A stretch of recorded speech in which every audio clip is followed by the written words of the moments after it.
Сіздерге өкпе-реніштен арылу техникасын ұсынғым келіп тұр. Себебі бұл ішкі сезімдер сіздің өміріңіздің сапасын өте төмендетеді. Сонымен қатар энергиямызды өте төмен түсіріп тастайды. Сол себепті міндетті түрде өкпе-ренішпен күнделікті жұмыс жасауымыз керек. Көп адамдар мойындамайды, мен ешқандай ренжімедім, ешқандай өкпелемедім дейді.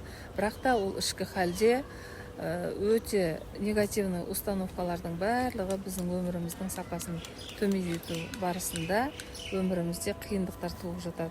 Жолымыздың болмауы, жолымыздың қиындап кетуі деген сияқты.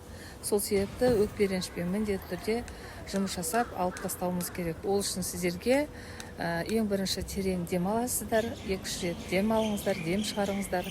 Одан кейін сол сезімді мойындауымыз керек. Жақсы, түсіндім, қалыпты.